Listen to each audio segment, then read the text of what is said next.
Rebic, Rafa, tira, gol! Rafael Leao! Oggi segna Leo! La mia giornata è iniziata così! Hello everyone and welcome to another episode of the SempreMilan podcast. I'm your host, Ollie Fisher, back after a 1 week absence, joined once again by Anthony Torgrew. Yep, glad I'm not in charge this week. I don't like that, so happy to be on the sidelines this time. Delegation. Assistant coach, yeah. Then we got Maddie as well. Yeah, happy to be back at third string. He looks a little different today too.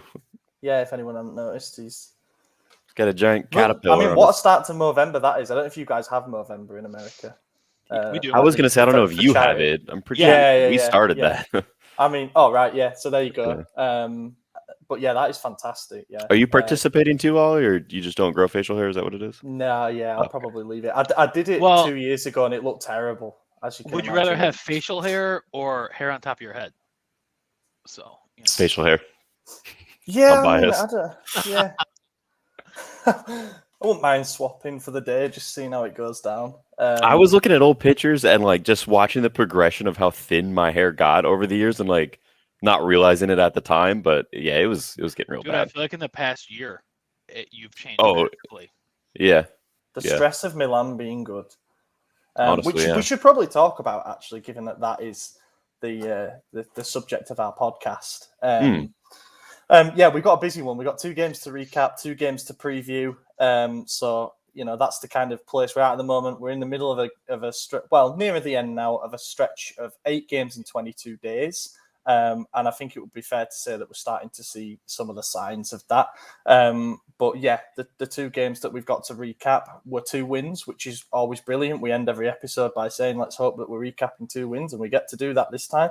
The first one was Torino in midweek at San Siro. Now, I think going into this game, I wasn't on the preview podcast, but I would have definitely said, and I put in my pre-match predictions, that I thought that this was not going to be a walkover by any means. Torino came into the game having only conceded 10 in their first 9 games. So I thought based on that, there would be a bit of a tough nut to crack, and that is exactly how it proved to be. They're a bit of a transformed team under Ivan Juric, formerly of Hellas Verona. And it was a goal from Olivier Giroud inside the opening 20 minutes that ended up settling it. Corner from Tonali, flick on by Krunic. He was there, right place, right time. We took advantage of some bad zonal marking from Torino, and they didn't bother doing that for the rest of the set pieces. And we escaped with the win. I think it was just a case of win with minimal energy. Yeah, I think that was kind of the whole game plan, was to just use as little as possible. Because the opening 20, it looked like last season's Torino. I mean, we just walked all over them, immediately got that goal. And then we set back and we played like a very Mourinho-esque style game from that point on, you know, just kind of not necessarily park the bus because we were still going forward, but we weren't as we were a bit more toothless, you know, we weren't doing a whole lot. And to be fair, on the preview, I said I thought it was going to be a goal fest, and I thought it wasn't going to be a one-sided one, just simply because I didn't have faith in Tatarushanu, who kept his first clean sheet. So, you know, congrats to him. Good for him. I shit on the guy a lot, so he's got to get props when he earns them. And Torino, as well as the next game we'll talk about, he definitely gets props for that. So, yeah, I mean, overall, happy with the performance. I don't think Torino's that great of a team. They are more defensive this year than years past, but they're just not a goal-scoring threat anymore. Belotti just doesn't seem to really be mentally checked in, so I'm not too worried about Torino ever, and 3 points is 3 points, so I'll take it. I don't think saying I'm never worried about them is fair, because they did give us some trouble in the past couple of years. This year and last year, they have not. I will say last week on the pod, I think me, you, and Gian were all like, the next couple weeks we are conceding at least 1 goal. So to not concede against Torino was nice. And then we'll get on to yesterday, but at halftime I was like, oh, we're actually defending pretty well.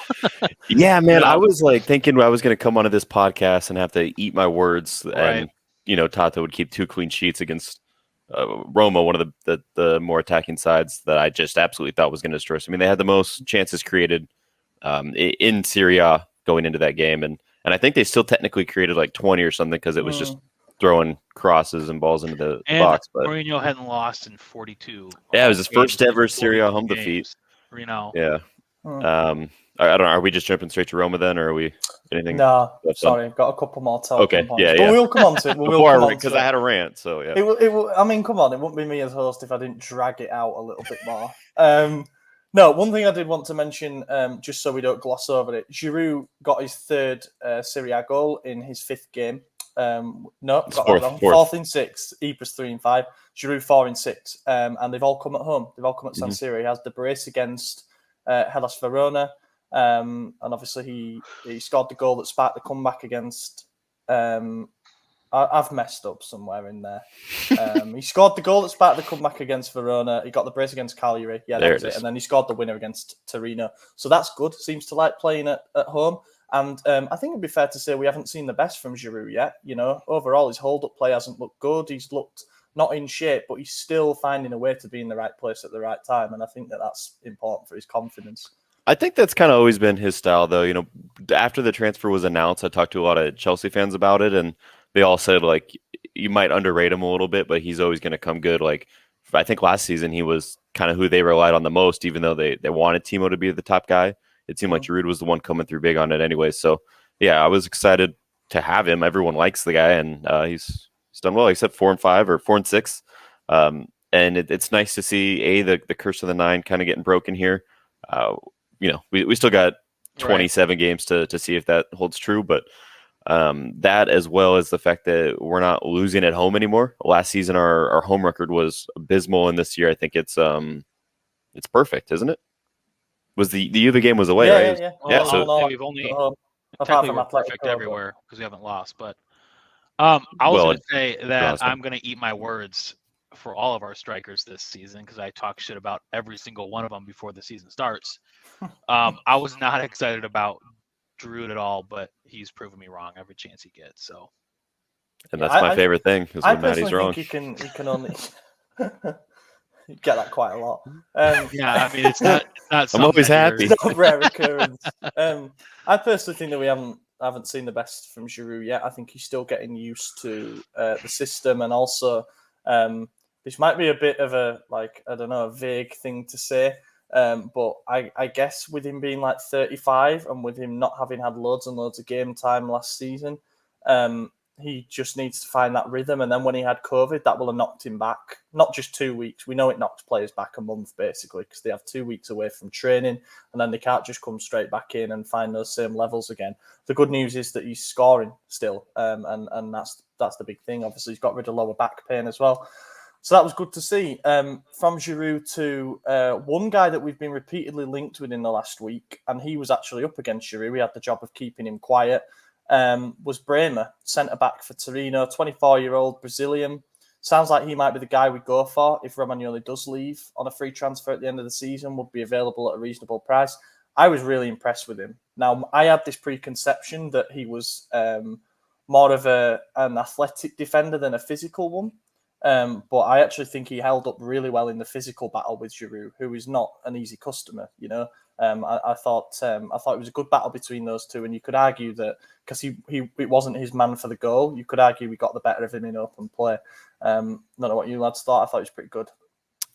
Before I talk about this guy, did you just see the message Jan just sent us? PSG terminated Ramos's contract. Yeah. If he ever gets healthy, I would rather him than Bremer. But wow, that's crazy. But to be honest, I don't even remember what he did during the game. I mean, we won, so maybe that's a good thing. That great. You don't remember any mistakes. That's true, and usually that's the stuff I cynically cling on to is how many times did I say "f off Krunic" today? You know, and I didn't say it, so it's always a good thing. So I've said it 8 times today, and we haven't even played. Sorry, I love you, Randy. If you're listening, you know he's not. Leao might be. Leao's all about the fan interaction. Yeah, great man. If you listen, hop on the podcast. Yeah, that'd be good. Not a bad idea. So yeah, I just thought I'd throw a mention in there for Bremer, and another player who you might have said it was an audition for was Tommaso Pobega. He seemed to have quite a lot of battles against Frank Kessie in the midfield, and I don't think he came off worse in many of them. He really held his own. I think he played with a bit more impetus, knowing that he needed to make an impression. And by the sounds of it, Milan News were reporting that the management were pretty happy with what they saw. Apparently, Juric is fuming that they only managed to get him on a dry loan, and therefore he's essentially developing a player for us, and we're extorting that. But it's the way it works. Developing nicely as well. You got to know the place. The Torino player I picked out was Singo. Oh, yeah. Yeah, he looked great. I mean, he was just bodying Kalulu down the left side, which, that's not where Kalulu plays, so it's no sweat on him. But he looked half the size of Singo, who is younger than Kalulu, so that was shocking to me. He was a really big physical guy, and he was doing good work. I think he still got subbed off in like the 67th, something like that, because he was on a yellow.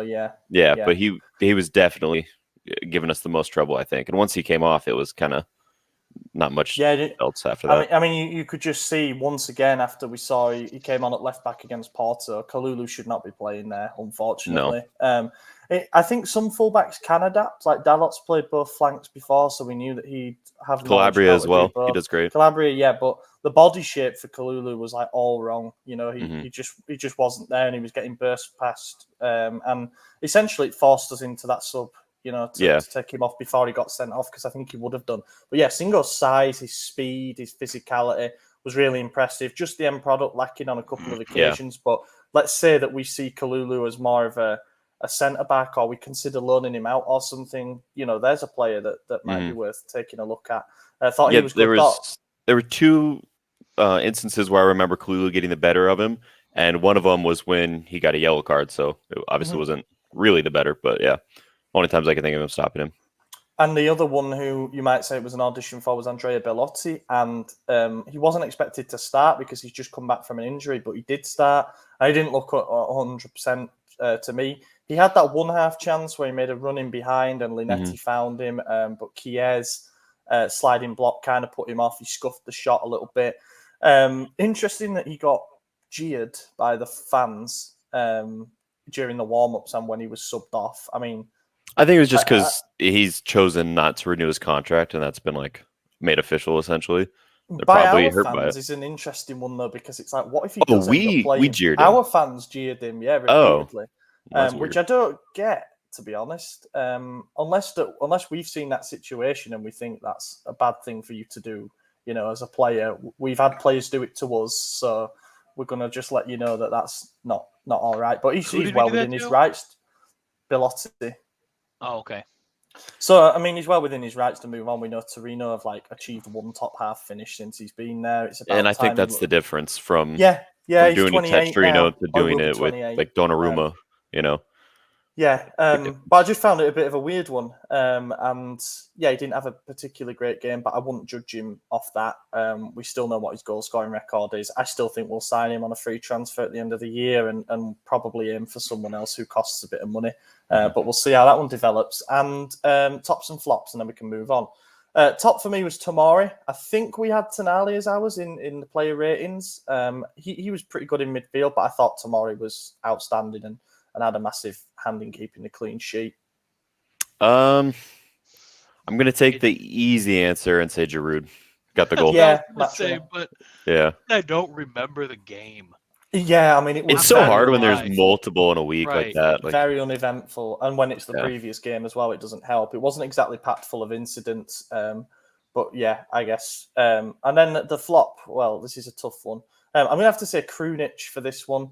Just because I think this was a game where we needed quite a bit from our number 10, just to get in between those lines, and I don't remember anything that he did. He got the flick on, for the goal, so I suppose he gets an assist. I might sound like a hypocrite there, but it was just a header into an area. But yeah, apart from that, in open play, it just wasn't really. I'm going to pick Kalulu just because that's the only person I've spent time saying did poorly. And I mean, we made a halftime sub to get him off, so it's never a good sign. Right. Granted, it was mainly the yellow card, which we should have done for Teo against Roma, but we'll get to that. He was actually the worst player. I've completely forgotten about Kalulu. I'm going to back you up on that. Maddie, same? Yeah. Roma then. So trip to the capital. I was trying to look at the lineup. Yeah, I know. But we'll just go with it. last year we won 2-1 at Roma, and it doesn't seem to be a ground that we win at very often. We won there in 2017 under Gattuso, and then before that it was 2011 since we'd last won. Wow. I feel like we win there often for some reason. No, it's been a tough place for us apart from 2 out of the last 4 games. But we won again last night, 2-1. If there were some worries going into the game that we'd shown fatigue in that Atalanta game, the way we let them come back, in the Verona game, the way we slipped behind, the Bologna game when they came back, the Torino game where we just weren't at the races really in terms of creating chances. I didn't really expect that, I'll be honest. I thought we were fantastic for 65 minutes up until the red card. We were deserved leaders at the break. We could have maybe had a couple of goals, but for an offside call, for example. Ibra got the goal to open the scoring with a free kick. I did turn to my girlfriend and say, I don't know why we're letting him take this free kick because he hasn't scored one in years. And then he laced it into the far corner. I got exposed on Twitter, which was totally fair. Did you tweet that too? I saw so many people getting slated for that. She tweeted it on my behalf. Oh, that's even funnier. I love it when Jordan does that. She exposes you all the time. It's hilarious. Only the bad takes. Yeah, well, because you always come into the chat with like your after the fact like recollection of how incredible you are, and then Jordan's like, he didn't say that. Nah. So funny. I had the opposite reaction. Like I had not a girlfriend, but a female was over, and she was watching the game, and I was like, this is the guy. Like he's scoring this shit. He's putting it in, and the tidiness of that. Like they had the guy lie down behind the wall, and was it draft excluder? Was it just to the side of the wall? Because from the first angle, it looked like it went above the dude laying down, but underneath the jumpers, and I was like, how? It was like. So, like, say his head was to the side, it went sort of up above his head. Yeah. As the announcers go, you see the guy laying down. They do that now to block the shot on the ground. And then he just I thought he was having a sleep. Far corner, and I was just like, damn. I know. Yeah. Well, and that's why they do it, because all of Zlatan's free kicks tend to go like they're not ground balls, but pretty low to the ground, and then this one still wasn't, it went in, but wasn't it clocked like 101 kilometers an hour? Like 60, 60 miles per hour in real terms. Oh, I know that hurts. Yeah, that is big. And interestingly, Rui Patricio in the goal just did not move. What do you do? Just didn't. Yeah, it's coming at you that fast. But then I was thinking about it, like he set his wall up for the right side, the near post. So like he's saying, okay, if that ball gets through somehow, I've got it covered, and he's just like. Red flagged it. He's like, no. Yeah. Sorry, he's got that past me. Well, and then we basically tried the same setup for Teos, the one on the other side later on in the game. And obviously, I mean, he had that one covered, but worried him again. It was that height as well, wasn't it? It's quite tough to get down when you manage to like knuckle it through like that. Yeah. But the interesting thing was we had 2 players set up either side of the wall, Krunic and someone else. I want to say Leao, and they both ran off just as he was about to take it. And there's a theory that like, disrupts the eye line of all of the players that are in and around, and obviously the goalkeeper, and it seemed to work. So that was good. And then Ibra won the penalty. Seen plenty of debate on social media and stuff about whether this was a pen. For me, it was. I can understand why they had a look at it on VAR because it was contentious, but then when they slow it down, you can really see that the contact happens before Ibanez gets the flick on the ball. And therefore, he was right to... It's not often, it feels like, when the ref gets called over and he stays with his original decision. It seems to be he gets called over because he's made a mistake and he has to change it. But in this case, I was pleased to see Maresca show some bottle and stick with it. And I don't want to say Maresca had a good match, but I think he had a really good first half in that he was willing to go to like his linesman for advice on some offsides, on corners and free kicks and stuff like that, and using VAR and being able to make his decision from there. I thought he actually was having a really good game up until about the red card. Not that the red card was undeserved; it absolutely was. But then after that, it just seemed to get a little out of hand, and cards were flying left and right. But to go back to the specific incident, and this was on CBS's their analysis of it, their experts said that watching it live, they didn't view it as a penalty, but because they went to VAR, it wasn't a clear enough error to overturn it. So once they went to VAR, in her mind, it became a penalty because it wasn't enough to say no. But I didn't understand her justification at all because he hit Ibra before he hit the ball. which is a penalty. Yes, I agree. But she said watching it live, like it didn't appear enough like that, like because he does get the ball, it was just after the fact. So live in the heat of the moment, the split seconds, she said she couldn't like differentiate it, so she would have not called it live. But then I see, yeah, and then it would have probably stayed that way, maybe. And that was her thing, was like it wasn't clear enough of an error to where. Well, that's where the daft overlap comes in, isn't it? Where the same incident can produce two outcomes that stay as the same outcome, and it's a grey area. They haven't really figured that out. But by the letter of the law, that was a penalty kick, and I was pleased to see Kessié send Patricio the wrong way, because his run-ups for penalties scare the shit out of me. I hate him. I hate him so much, man. But then for the first time, I think it was Adam Summerton on BT Sport, he was saying, this might not be cutting edge analysis, but the reason that he does it is so the keeper commits first. He basically just trots up and waits for the keeper to go one way, and he puts it the other. And then when you watch the penalties he has scored, you realise that is exactly right. But the one that he missed, he hit the bar, so it isn't exactly like it was said. A foolproof plan. I just and we talked about it, but I wanted Zlatan to take it. At that time, he had just scored the one goal that was slightly offside. He had his other goal. I don't know. I really felt like that could have been his game for the hat trick. And then, of course, he didn't take the pen, and then he was subbed off. And rightfully so. We got 2 games this week coming up as well. A very big one. So I get it. But I thought he could have done it. And we had another offside goal that he would have had an assist on, that Leao one, which was brilliant. We need to talk about that, because that was pure sauce from Rafa. The composure, I don't think that would have been there in the previous 2 seasons, I have to be honest. I think he would have snatched a bit more at it. But the composure to knock that over with such precision, to then be able to get on the other end of it, it's such a shame he was just a little bit offside. I thought on the first replay he was on, and we were going to be all good, but that was on. It was Zlatan who was off. Yeah, Zlatan was in the initial build-up, and that's what makes it tough. But we did see that happen a little bit more, where Leao was playing closer to Zlatan, and there was a lot of flick-ons that were causing some problems. So I think moving forward, we will see a bit more of that. It's what we saw when Zlatan first arrived, and we were playing what was basically a 4-4-2. So those were encouraging signs as well. All turned a little bit when the red card happened. I think that perhaps the nice way to say it would be that it was a little bit naive from Teo, who was on a yellow card. I at first thought, what has he given a second yellow card for there? But having seen various replays of it, I think he is falling over, and he does deliberately put himself in the path of Pellegrini. I don't really have too many arguments with it. But as you mentioned, clear card. Yeah, as you mentioned before, I think there could have potentially been a time to bring him off at 2-0 with 25 minutes left, because we knew it was going to be wave after wave. It would have also been good to get Ballatore some minutes where... Did he get his first yellow in the first half or second? I can't remember when it was, but for the last 3 or 4 games, everyone who had a yellow has been coming off at halftime. And then we didn't do it this one. 40. Okay, so he should have just came off. We were already up. We were dominating. At that point, we had scored 2 goals offside. I think we already had a 2-goal lead, correct? We did, yeah. Yeah, there's no reason to keep him on. I think Pioli messed up on that one.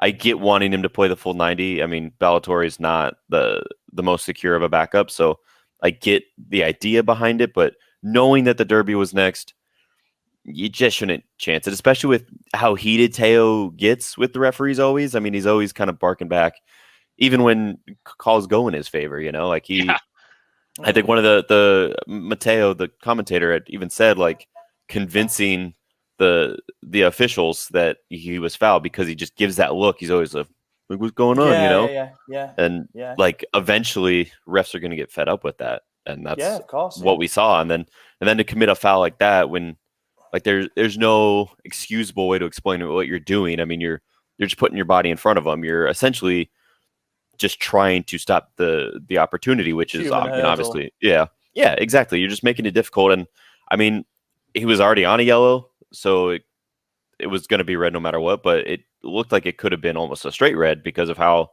intentional and stupid it was, and how there's zero effort to stop the ball. It's just stop the human. So he shouldn't have done that. But then again, in the build-up play, I personally thought Krunic was fouled. So if that was called, then the Teo incident never happens. But you can't excuse Teo's actions for that. I don't know. It's an interesting one. I understand people who were saying, that they missed that foul on Krunic, and that's what led to eventually Teo being sent off. But I prefer to look at the incidents in isolation and say Teo was a bit daft there. Yeah. But no, it was Felix on Krunic, who I genuinely had never heard of before. But yeah, that was it. He misses the derby, and we'll come on to the team selection stuff for that. But it is a shame, is that? Because he didn't have to face up against Hakimi this time, so it could have been fun against Dumfries. But yeah, I mean, we got the win. El Shaarawy scored a late goal against obviously his former club, which was a bit of a tough one to take. I was a little bit nervous for the 3 remaining minutes of added time there, because they really did keep their foot on the gas. But I'm gonna get shit on for this so hard, but I'm just gonna say it. A part of me smirked a little bit when he scored, just because I didn't want to have to say Tata got 2 clean sheets. But he was fantastic this game. Yeah. Tata was great this game. All of his saves bar one were right at him, but they were hard shots. He made one fantastic save towards the end of the game, though, and I was like, wow, good for you. You even saw Kier give him a big hug, like, let's go. So that was dope. I like that stuff because I think Zlatan and Kier and a few other people were kind of like shitting on him previous games, like, bro, get it together. And that do better mentality is obviously infects the whole club, and they're all doing great because of it. So, yeah, it wasn't a game anyone expected him to keep a clean sheet, so it's not the end of the world, but to have it happen 3 minutes before full time is kind of a bummer. Yeah, it is a little bit. Yeah, it would have been nice to stay switched on because it would have been good for my heart rate as well. But also, I will say you couldn't do anything about the goal. It was a great strike into the top corner. Loose ball that should have been dealt with. But actually leads on to tops and flops, because I have to give a shout out as my top player for Simon Kier. I thought he was absolutely outstanding. Proper warrior at the back. Hadn't had too much to do in the opening 65 minutes, but I guess the real test of a leader out there on the field is when it's backs to the wall and he needed to produce. Both Kier and Tomori did, but I just give Kier the edge because every single ball that came into the box, he seemed to be the one that was volleying it away. Never once really put the team in danger. Late half penalty shell for sort of getting to a ball first on Pellegrini. Very similar to the one that was given against Inter in the game against Juventus. But really, the argument has to be in both cases that it wasn't a penalty. And I didn't think it was in the Inter game as well. I thought it was with the result. Another thing that Tata did that I think we all kind of... So you're picking him as your top? That's really, really noble of you, mate. No, I'm not. No, I was going to say a bad thing that he did. He got away with an indirect free kick.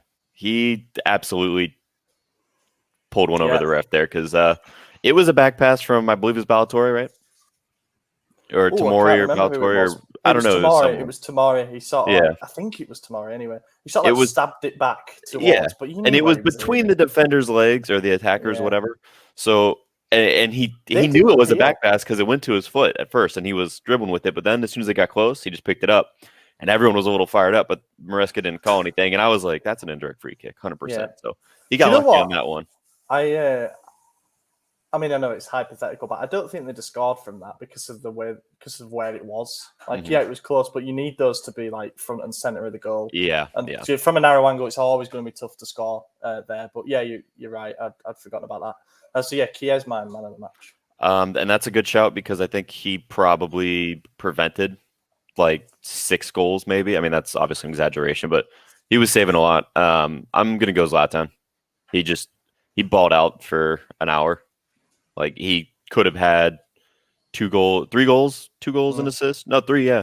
Yeah, except he was offsides. Minuscule. Man, you're 40 years old. Game of margins. Well, I mean, if you saw the distance, he was right there on line. And in a pre-VAR world, each one of those stands and is a goal. I mean, obviously, it was offside, but remember, where he comes from, his generation, those count. So, you cut him some slack there. And he had one early that was laid off from Leao that he was about to strike into the net. And then Kessie jumped in front of him and stole it. Wide, yeah. So I thought that could have been another one. If Zlatan hits that, to be Absolutely. honest. It was on his preferred right foot. It was 18, 20 yards out. Like, that would have been fantastic. Top right corner, I guarantee it. But so could have had that. The one that was called off, the assist. I don't know. I think it could have been on a hat trick. Just on Zlatan, I think that the reason that people were pleasantly surprised is because we'd seen in that Bologna game when he was dropping deep, he was quite frustrating. Like he was giving the ball away an awful lot, apart from obviously the assist for the first goal. But this time he seemed a lot more wise with his movements, and he was more clever with his pass selection. He got into more threatening areas. He just seems to love playing against Roma, to be honest. So I thought it was a much tidier performance. Yeah, I was like, this guy is finished. But then yesterday he looked really good. Yeah. Yeah, it's going to be a conditioning thing for him, I think, where, if he does start a game, the max we're going to get out of him 60 minutes. He came off on 55, I think. So yeah, I think that's where we're at now. Yeah, exactly. It's all we need, and Giroud's a perfect backup to continue the same system style, and it's really healthy that we got currently, but we can't go down this path. Well, rumor has it Zlatan's about to renew for another year, so we'll see. Where did you see that, by the way? I saw you message it earlier. I'll here we go. Well, it's interesting, isn't it? Because you think how much of that would be like, we're going to lower his salary again and make it more variable based on how many appearances he makes, goals he scores, all that kind of thing. But also how much of it is the PR side of it, because he sells shirts and he can draw other players. So, if we're looking for that long-term heir and, Vlahovic wants to play under his idol, the way to get that done is to extend him for that other year, and he can learn from just clutching at straws there. But it wouldn't surprise me if he stayed around and we keep managing his minutes. But yeah, I'll go Flops. You. That's cool. My opinion doesn't matter. Madison Zlatan top. Wow. I was gonna do flop, but I'll go top. No, I'm clipping that.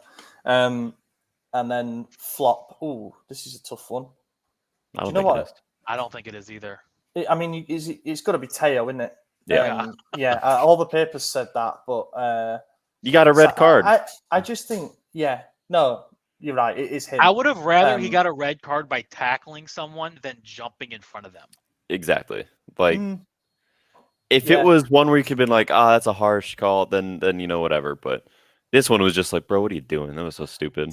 Honourable mention, and I don't like doing this, but honourable mention for Salamakers because he's not been great since his renewal. He just wasn't quite there, was he? Well, and he got taken off because of Teo's red card, so maybe he would have turned it up. Obvious choice at the time. It had to be as well. He was ineffective the whole game. But apart from that, to a man, I thought we were brilliant. I thought the double pivot was really good. The centre back pairing was good. Calabria had a really good game. You can see that we do cause some problems down that right-hand side. It was good. It was a good performance. And it was a statement win. Champions League jingle time.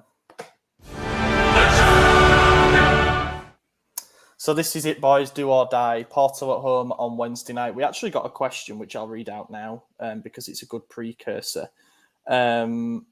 And I've lost the question. Liam B asks, which game do you see as more important? Porto on Wednesday or the derby on Sunday? Derby. Yeah, I agree with that. But this is certainly a must-win if we are to keep our slim hopes alive in this competition. Now, there is a scenario where we could come out of Wednesday night feeling a bit more optimistic, and that is if we beat Porto, so we move, on to 3 points, and Liverpool beat Atletico Madrid. Because then you've got a congestion of team on 4 points, and then us on 3 points, and it comes down to those direct games. Then Liverpool would already be through, which would make things a little bit easier maybe for that last group game. But there is a slim chance, I guess, that we could feel a little bit more optimistic after Wednesday night. And to be honest, I don't think that we're in a position where this team are picking and choosing games. It's tough because we don't have the attacking depth that we would like heading into this game. Messias isn't back yet. He is. He's not. He's apparently going to start. He was called up for Roma. Training. No, he's going to start training again. Source or something? Huh? Oh, me? No, I thought he was. I thought he got called up. Sorry, I thought I read that on our website. Messias and Florenzi are going to start training again next week, apparently, so they won't be back until after the break, which is a bit of a bummer. Brahim will probably start this game. Good. Which is and get him in rhythm for the derby and see, because we really have missed him while he's been away. And then I suppose the 11 itself, it's not bad. Our options off the bench are a bit limited, but if we can play to our strengths and our capabilities, then I think by 60 minutes, when we might need to bring those subs on, we could be in a good position in this game. I thought Porto were far better than us in that first game. I think we were surprised about how intense they were and how much they pressed, but we shouldn't have been, because Sergio Conceição's guided them, into the knockout stages. He's won knockout rounds. He knocked Juve out, and they have a certain pedigree of team. So I don't expect this to be another straightforward game, but I also don't see us not winning a single game. So I think this will be the one where we do get a win, and I think it will be a tight 2-1 victory. Yeah, I mean, if we're gonna win, this is the one. Well, let me ask you this, because I don't know the mathematics behind it, but we win here. Liverpool beat Atletico. Mm-hmm. Do we need 6 points at that point to go through? Like 6 more points? So basically all 9? I mean, No. You have to consider that Atletico will probably beat Porto, so they'll be on 7. And if we beat Atletico, we'll be on 6. So we have to beat Liverpool too. Yeah, so we got to get all 9. Atletico will have the head-to-head. Yeah. Yeah, I mean, the ideal is if Atletico and Porto draw again somehow. That's what we're kind of hoping for if we don't take all 9 points. But then if we do take all 9 points somehow, which seems unlikely, I think our hopes will be ended by losing at Atletico, to be totally honest. Yeah, if we had Maignan, it might still be possible. Like, we could have a little faith, but and this isn't even me trying to trash Tatarusanu. I just don't think he's that caliber of keeper. Yeah. That's just how it is. Yeah. But I don't know. You said it's do or die. I think it's kind of die. But I don't want us to get embarrassed. So 3 points would be pretty nice here. I mean, we ought to mention at this point that Porto are on a pretty good run in the league as well. They've won 5 They're in unbeaten a row. as well, aren't they? Yeah, they are. Yeah, they've won 8 out of 10. And they've just gone above Sporting on goal difference. So they're doing pretty damn good coming to the game with momentum. Who did they play them? They had Boa Vista at home at the weekend, so it's not exactly like they're going to be. Now, do we think Zlatan starts, or do we think Giroud does and Zlatan comes on 55th minute? Zlatan starts the derby. Yeah. Yeah. So I think that means Giroud starts. I mean, Giroud's kind of got a reputation now. He did at Chelsea as being a Champions League specialist, so I don't hate that. Well, and he scored against Porto for them, didn't he? I thought he knocked him out. He did. Yeah, God, I forgot about that. Mm-hmm. Yeah, that's right. So, that's the one thing I will say about this game as well, is that it will be nice to have both of those to be able to call upon. Yeah. Maybe that will make a difference. And Brahim, if it was a 1-goal game the first time round, maybe. And Brahim will make the difference. Plus, we have Teo still. He's not suspended for this game, so that'll be nice. Score predictions, boys. 2-1 or 3-2, but we're winning. I'm gonna go 2-1. We're gonna lose. Oh, that would be shocked, it then, honestly. Least, because then we'd be out, and we can just play kids potentially in those. We're not going to just play kids because we can't go out with 0 points. Yeah. Or rotate then maybe. But the thing about the Champions League is you get money for every point that you rack up as well. Exactly. We got to get at least 1 point. Yeah. Please. With as close as we've been robbed in the first 2. Well, not even robbed in the first one, but just as close as we've been, we got to get something. Yeah, we didn't even get destroyed in any of the games. Well, you could argue that Porto was the worst one. Yeah, it was only a 1-0 loss. It was rough. Yeah, I don't think there's anything else to say apart from Luis Diaz seems to be the danger man for them, so we need to keep him quiet again, definitely. And let's just hope results go our way. I mean, there could be a pretty bad situation where we win against Porto and Atletico somehow get a result against Liverpool, just like they did last time they went to Anfield. That would be pretty heartbreaking, but we'll see what happens. I don't think many of us actually legitimately expected us to top this group or anything like that. So you could say it's been a bit of a litmus test for us in that way, and we know where we're at in relation to some of the more established Champions League clubs. But yeah, we need. Do we think if we were to drop down to Europa, we could actually make a run for that? So I looked it up, and if we were to reach the Europa League final after dropping down, it would be 9 extra games. That's a lot. I don't want it. I really don't want it. We don't want it, but I bet the club wants it because it's money. It's money and it's a trophy. Well, it would be. Yeah, I'm just We're not starting to gonna get win it, worried though. about. I'm starting to get worried about the teams that might drop into it. There's a legitimate chance. I mean, I think we beat Barcelona, like, to be honest, at the moment. But there's a legitimate chance that they drop in because Bayern and Benfica are looking good. Then there's that group with Man City, PSG, Leipzig. If Leipzig dropped in, that would be a pretty big hurdle, and maybe even like Man United. I don't know. We'd have to see. They're not that big of a hurdle. They're pretty bad this season. We could beat United, but they got Ronaldo. You never know. He's a ghost of his old self. From goat to ghost. From goat to ghost. We're not a United podcast. Be a good title. Yeah. Sorry. Go on. Okay. Preview the derby and then get to some questions. So this is. I'll finally put this on. This is a huge game. So I can't remember us having a 7-point lead over into sort of this early stage of the season for a while now. We had a little bit of a cushion on them. It wasn't quite as big as this last year. I think it was bigger, dude. I think in the early stages they struggled the beginning chunk of the year.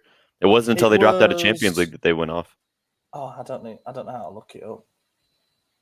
Anyway, it might have been a bigger gap last year, but this feels a bit bigger in the sense that last year we weren't expected to go on and actually win the Scudetto, whereas for Inter it was their primary objective. Obviously, they had Conte. We knew they would eventually find their gear.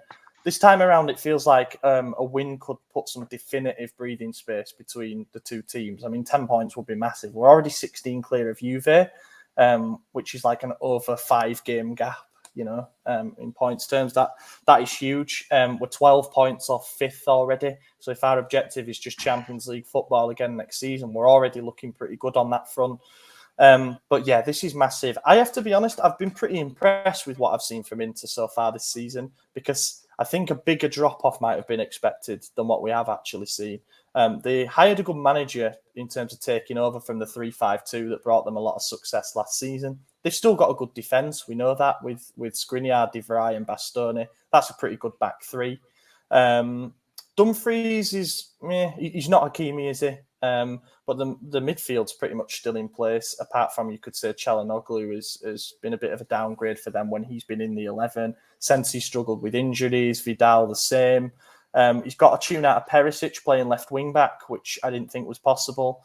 Then you've got players like Darmian and D'Ambrosio are annoyingly chipping in with goals when I don't think they'd get near our team. But yeah, they keep finding a way to get players to contribute. And then obviously you've got Lautaro and Dzeko up front. Correa's been coming off the bench and he's been a good signing. I don't think many people expected this from Dzeko, to be honest, given his age and given the fact it was a deal that went under the radar, because he's not Lukaku. He's several years older, but he's got 7 and 11 in the league, which is not bad at all. Is he the top goal scorer right now in the league? I think he is. No, if not, he's very close. Vlahovic is on 7 as well. Oh, you're right. With that hat-trick yesterday. Yeah. But there's no one running away with it this year. I know that much. And no one did last year until towards the end. Yeah, Ronaldo he's just got a real shot, if he can somehow get 25 games out of him.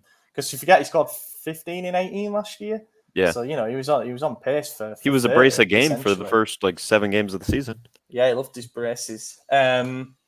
So yeah, I think this is going to be a tough game, and with derbies, remember, the form goes out of the window a bit as well. Anything can happen, and I feel like our recent performances in derbies hasn't been great. Obviously, we won that early game last season when we were the home team, but it was played in front of an empty stadium. We won that 2-1, and that was a statement game. In fact, we're home we team were the away this team. game. Yeah. Yes. Yeah. Sorry, we were the away team when we won the derby last year. And apart from that, we struggled. Obviously, we lost 3-0 in the reverse fixture last year. That was really damaging because it came after the Spezia defeat, and it felt like the wheels had come off for us a little bit. So I'm not massively confident because of recent meetings, even though I should be confident given how we've started the season. I'd love to predict a victory in this one, but I think we're going to see a good game, and I think we're going to see a 2-2 draw. I wouldn't be shocked if it was a 2-2 draw. I think, here we go again, but I think with Maignan we win this. Without him and without Teo, it's going to be a bit more difficult. I wouldn't be shocked if it's a draw. but I don't think we're going to lose this game. I really don't. I think I don't know. Just we're the home team. Our fans have been incredible this season. We've been unstoppable, quite literally. And I just I don't see this going poorly until something else goes poorly, if that makes sense. Like until we lose a league game, I can't say that we're ever going to, like No, I could see this game going so many ways. I can see us taking an early 2-0 lead and then them scoring 3 goals really quick as soon as the second half starts. Get some money on that, mate. I think that it will be 2-1 us, and it's going to be a very stressful last 10 minutes of the game. It has been lately, hasn't it? The last minutes of every game lately has been really stressful. And it's because we got used to it being a bit boring. I'd rather it be boring than stressful. Yeah, me too, 100%. Especially with it being the derby. One thing I will say is I know that with Napoli having their amazing start to the season, although Napoli, funnily enough, dropped points away at Roma, and that's the only time they've dropped points. So we kind of one-upped them on that one. Yeah, but they beat Juve. Yeah, at home. But and that puts the pressure on us because they don't seem to be dropping points, and they're grinding out wins as well. They won their derby. I mean, it's not obviously that intense, but they beat Salernitana. And it does sort of drive up our levels a little bit, but I will go on record as saying I would take a point in this game just to keep Inter 7 away from us. I think that would be absolutely fine. Napoli's form is actually helping us psychologically. I think we know that we don't have a cushion. We can't drop points, and that's pushing us harder. That's what I said in the chat earlier when I think Oliver, you said that points dropped to Juve kind of suck now, but having to keep pace with Napoli, I think, is helping the team mentally. Because if we were above Napoli, we just be like, a draw, we're still tied for first. But us, we have to be like, they win, we have to win. Yeah. Do they play before us this weekend or no? I don't know. I don't know what the schedule looks like. I don't know what day we play, Friday or Saturday. I think we play Saturday, don't we? Like the derby's on Sunday night. Okay, I lied. It's on Sunday. So Napoli plays Sunday, the game before us at home to Verona, and we know Verona can be tricky customers. They stuffed Lazio, they beat Juve. But the reason I said that about taking a draw in this game as well is that the game the week after, after the international break, is Napoli-Inter. So, the ideal world is that Inter beats Napoli in that, and I wouldn't want them to gain more points on us, let's say. A draw there would be ideal. Yeah, something like that. An Inter at home in that game, and apparently Osimhen has picked up a muscle injury. So I think if he goes down, then they're looking a little bit more thin on that. Yeah, and Hellas is no joke, man. I mean, you saw what they did to us. We saw what they did to Juve. Like, I've been telling people, they score goals. Only, I think us and Inter, and I think now Napoli are the only teams that have more goals scored than they do this season. But they're so leaky at the back. So if they could just tighten up their defense, they might be a force. Yeah, what I will say is obviously they lost their manager to Torino, which seems like a bit of a sideways, maybe even a downwards move now. But they replaced him really well with Igor Tudor, who went in towards the end of the season at Juve to be like an assistant type thing. But he is a guy who knows the league really well, did a good job with Udinese, so they've done fantastic replacing him, and they don't even miss Sakanya and stuff. So let's hope for a favour from them. Imagine if that were a draw, it just takes the pressure off going into the derby a little bit.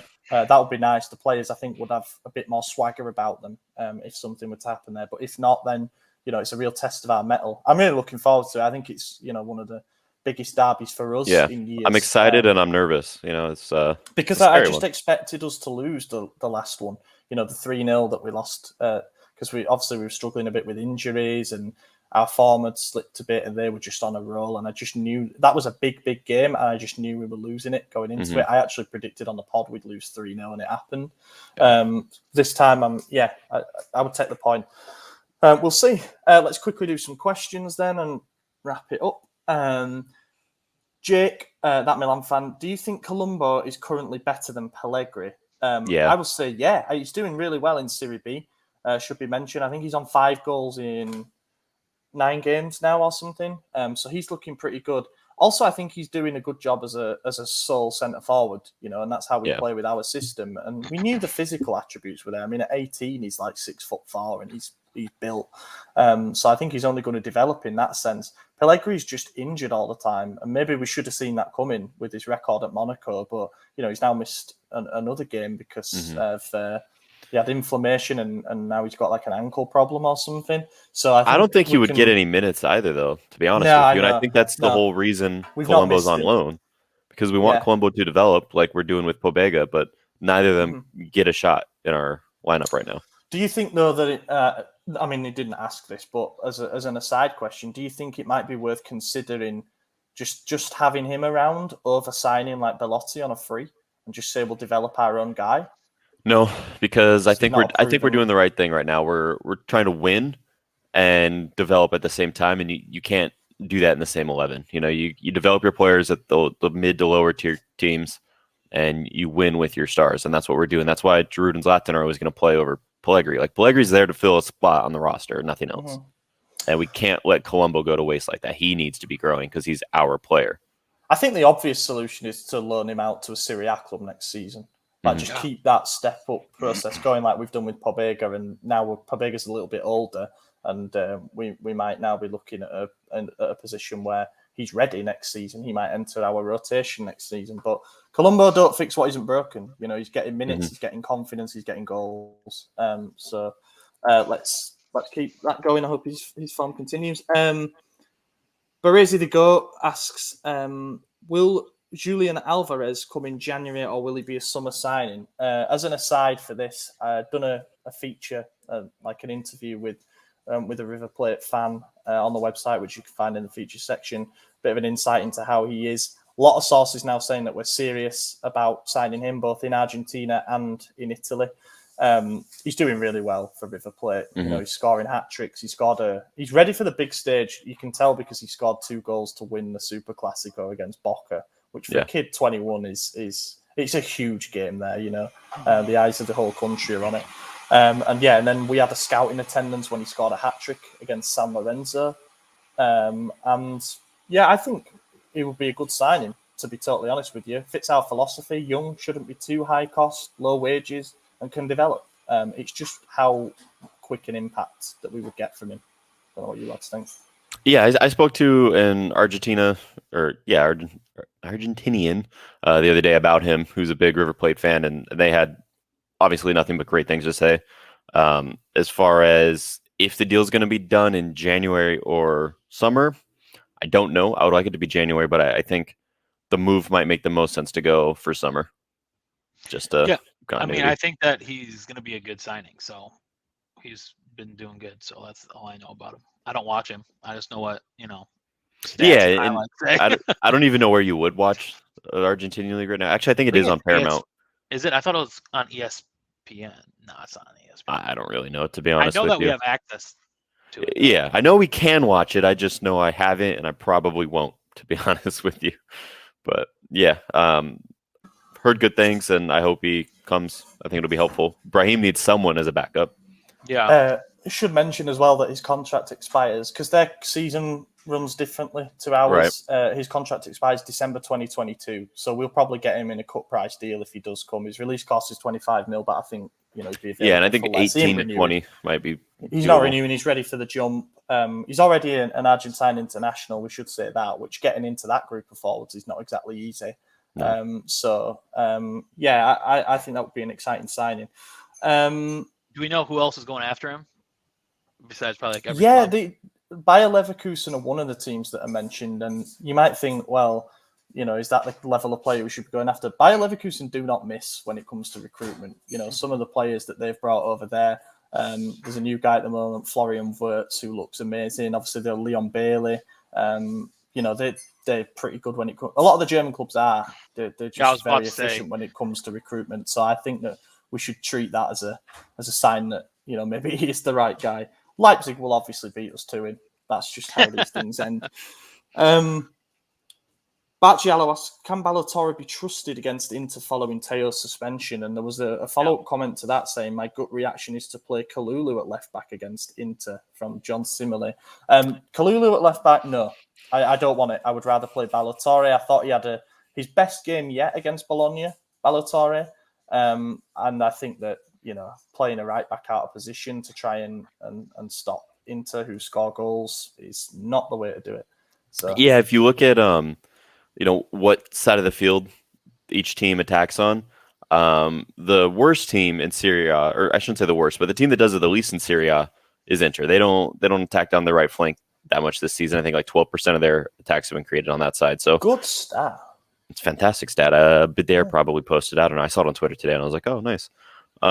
Most of their chances come down the middle, which is good for us because our center backs are solid. Kessie solid, Benacer solid, Tonali solid. Krunic is even solid if he plays. It's probably going to be Raheem, but we got a lot of depth in the midfield that could stop those attacks, which might force them outside, and I think they're going to prefer their left instead of the right. So I don't think it really matters who's on our left side, Obviously, with Teo, it would be nicer because you get that attacking outlet, but I think Ballatore will be fine enough. He's not my favorite player. I don't think he's even very good, to be honest with you. In fact, he scares me as far as most of our defenders go, but yeah, I think it's a lot smaller issue than we're making it out to be. What about Calabria left back, Kalulu right back? Because Kalulu's looked good as a right back. We can't argue with that. I think you need to play your best players in their best position. Yeah, I agree. Round pegs, round holes, especially in a game like this. One thing I would say about that stat that worries me, though, is that, could they shift the emphasis and say we're going to do something different this game? But yeah, it's very possible. Dumfries is not Hakimi, he's going to score, isn't he now? And that's not even an insult to say Dumfries isn't Hakimi. Hakimi is probably the number 2 right back in the world behind Calabria. So I don't think there's any insult in saying Dumfries isn't as good as Hakimi. You're not saying he's bad. You're just saying he's not number 2. It's okay. That Calabria shout is superb. I think that might actually be. Oh, this is a funny one. This is a good one that went on. Jake asks again, which player in our current squad do you think will let himself go the most post-retirement? That's funny. Now, this is going to be harsh to dig someone out. No, it's Rebic. It's Rebic. So easy. Yeah, for sure, Rebic or Leao. Me and my mate have this thing where we have a list of players that are definitely going to inflate after retirement, like Luke Shaw and some of the obvious ones. Look at Messias. I'm saying Messias, because if he really did show up 10 kilograms overweight he's had a good summer. I just remember when Rebic first arrived, everyone was like, he just started eating the pasta real quick. Yeah. And honestly, Italy's dangerous, man. Pasta's good. Everyone tends to sort of say goalkeepers for this, but I think if you're a goalkeeper, you cover the least ground of any player on the pitch, and they still manage to stay in amazing shape. So I think they're less likely to. But yeah, I don't know. That's a good question. That's a great question. I think Rebic is a great shout. It's Rebic or Messias, because Messias comes in heavy already. It'd be so funny to see Ibra just inflate like Ronaldo did. Ibra will his idol did. It'll never happen with Ibra. No, I mean, he's still playing right now, and he's in incredible shape. Didn't Ronaldo have some he had some condition, didn't he? Where, I think he's probably his metabolism just plummeted. He's a party boy. He likes to have fun. Eating good. Then Ronaldinho is too, and he hasn't really, he's not inflated. Someone's going to do it. Who's doing a Torres? Parties with things that don't make you inflate. Balloons. Who's doing a Torres and getting absolutely yoked? Oof, that's no, that's not Ibra. He's probably at his peak. He's not getting any bigger, but I could see Mignon becoming like a bodybuilder out of nowhere. Yeah, that'd be cool. That's funny. You know what?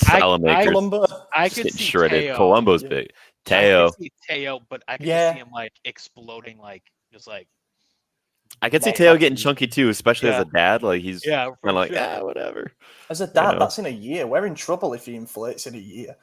He's at 25. Hey, PSG won't want him anymore. Yeah. That's it for questions, boys. Conscious we've just gone past an hour. But yeah, it's been a pleasure. Hopefully we're recapping 2 wins in a week's time. Buzzing for these next 2 games. but we'll see what comes of it. We're getting 0 points for I next know, one. yeah. It's depressing, won't it? If we win the derby, by the way, we should record after with a beer. That would be good. Okay. If we can manage it. But yeah, I've been your host, Ollie Fisher. You can find me on Twitter at Ollie Fisher. Just remember to like, comment, subscribe on this video. That would be great for the YouTube algorithms, etc. Follow us on all the social media accounts. Check out the tactical analysis of the Roma game that will be dropping very shortly. And I've been joined by Anthony Torgrud. Yep, been a pleasure, and I'll be here next week, I'm sure. Same. I'm Maddie. Yep, thank you. And yeah, we'll catch you in a week's time. Eccolo Ante in area di rigore, Ante, vibra, gol! Vediamo se è buono, ce lo dà buono, ce lo